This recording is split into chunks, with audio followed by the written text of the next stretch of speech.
Hello everyone, welcome to our YouTube channel The Legal Playbook. Today we are going to start the new topic, Legal Recognition of Licensing under Trademark Act 1999.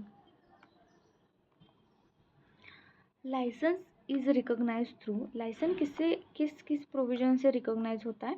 सबसे पहले permitted use हमने देखा section 2 clause 1 sub clause R, registered user section 48 to section 56, उसके बाद deemed use section 2(2)(b) में and section 48 clause 2 में। No requirement for the assignment, licensing does not involve the transfer of ownership.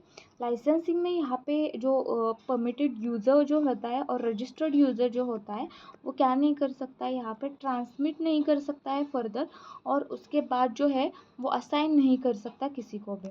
जो deemed use है उसका definition है 2 clause 2(b) में deemed user है, 48 क्लॉज 2 में जो प्रोविजन है रिलेटेड है।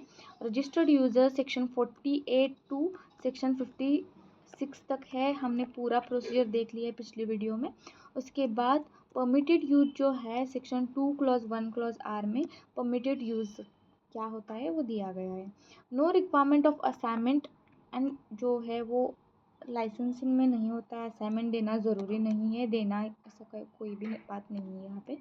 उसके बाद ऑब्जेक्टिव क्या है, enable the proprietor commercialize their marks, allows the manufacturing, distribution, franchise agreement without losing rights, protect the consumers through controlled and authorized जो यूज़ है उसको क्या करता है, प्रोटेक्ट करता है यहाँ पे। उसके बाद जो है एक्सटेंट ऑफ लाइसेंसिंग क्या है, extent of licensing permitted use how far कितना है वो देखेंगे। सबसे पहले तो टाइप्स देखेंगे कि लाइसेंसिंग रिकॉग्नाइज जो है।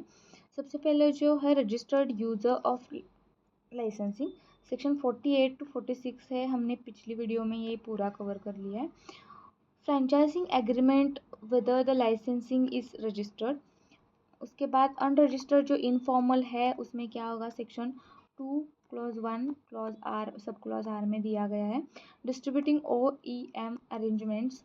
उसके बाद सोल लाइसेंसिंग खुद अलाउड है, ओनली 1 लाइसेंस यहाँ पे अलाउ है। उसके बाद एक्सक्लूसिव लाइसेंस जो है allowed 1 licence with exclusion even the proprietor. Non exclusive जो है all rights are provided exclusive में, and allow the multiple licensing possible, more than 1 possible हो सकता है यहाँ पे।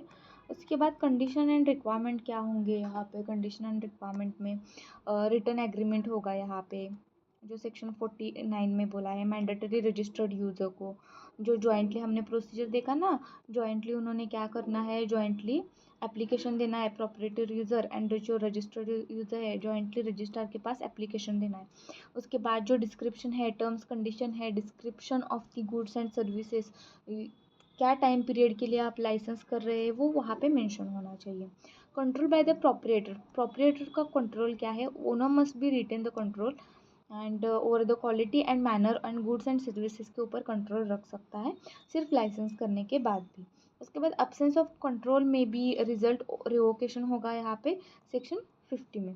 उसके बाद जो है स्कोप ऑफ द यूज़ का स्कोप क्या है, limited to the certain goods and services के लिए लिमिटेड होगा, टेरिटरीज के लिए और ड्यूरेशन के लिए।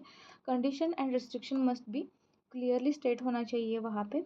उसके बाद जो है लीगल जो इम्प्लीकेशन ऑफ लाइसेंसिंग है वो देखेंगे।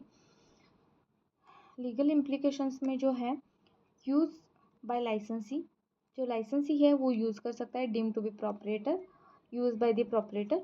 मतलब क्या बोला है, अगर लाइसेंस ही यूज़ कर रहा है तो भी नॉन यूज़ के बेसिस पे जो रियल ओनर है प्रोपरेटर है वो यूज़ नहीं कर रहा है, ऐसे हम नहीं मान सकते कि डीम्ड एज ये यूज़ कर रहा है तो ऐसे ही कंसिडर करेंगे कि यही यूज़ कर रहा है। जैसे कि 18 ईयर्स के बिलो जो बच्चे होते हैं वो अगर विदाउट लाइसेंस मिलता है नहीं, गाड़ी चला रहा है तो वहाँ पे पनिशमेंट किसको, उनके पेरेंट्स को मिलता है, क्योंकि डीम बताते हैं कि आप ही चला रहे हैं। ओके, तो वैसे ही यहाँ पे कि डीम्ड है होगा है यहाँ पे। उसके बाद जो है non use of the defence. Non use of the defence में permitted licence use protect the against the cancellation. Permitted licence जो है use the protect against the cancellation के अगेंस्ट परमिटेड यूज़ क्या होता है, प्रोटेक्शन देता है। Infringement unauthorised use outside the licence terms infringement होगा। अगर जो मैंने एक लाइसेंस टर्म में एग्रीमेंट में बताया उसके आगे जाके आप क्या कर रहे हैं, यूज़ कर रहे हैं, तो यहाँ पे क्या होगा, इन्फ्रिंजमेंट होगा। इसके बाद राइट टू स्यू, लाइसेंसी के पास राइट टू स्यू नहीं है, सेक्शन 56 में बताया गया है। इंडिपेंडेंटली अनलेस एक्सप्रेसली परमिटेड नहीं है, तो वहाँ पे उसके पास राइट नहीं है स्यू करने का। उसके बाद ये असाइनमेंट, लाइसेंसी कैनॉट असाइन और सब लाइसेंसी फर्दर असाइन नहीं कर सकता, सब लाइसेंस पे नहीं दे सकता है अनलेस अलाउड, एग्रीमेंट में अलाउड नहीं है। उसके बाद हम केस देखेंगे। फिर से वही केस है जो साइकिल कॉरपोरेशन वर्सेस TI एलेक का केस है।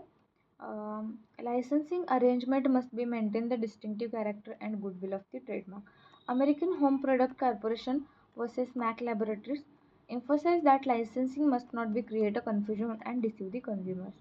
लाइसेंसिंग की वजह से डिफ्यूजन नहीं क्रिएट होना चाहिए, डिसीव नहीं होना चाहिए कंज्यूमर को।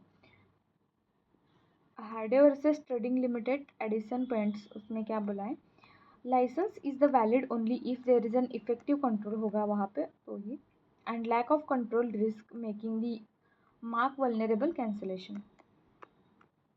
लिमिटेशंस क्या होंगे, लिमिटेशंस पे no trafficking in the trademark, selling mark just money without intent to use the monitor quality, cannot be licensed unauthorizedly goods and services, no sub license यहाँ पे नहीं होगा, स्यू करना नहीं है, स्यू करने का राइट नहीं है, कैंसलेशन डिसेप्टिव होगा, कंडीशन ब्रीच होगा, genuine use, no genuine use, तो यहाँ पे क्या होगा,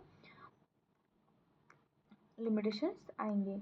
जो कंक्लूजन है, हाउ फार इज़ पॉसिबल, तो legal permissible flexible and the encourage under the trademark act 1999।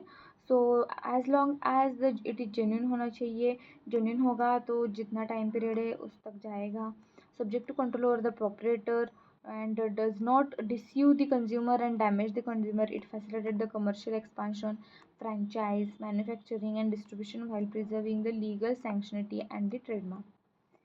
Thank you.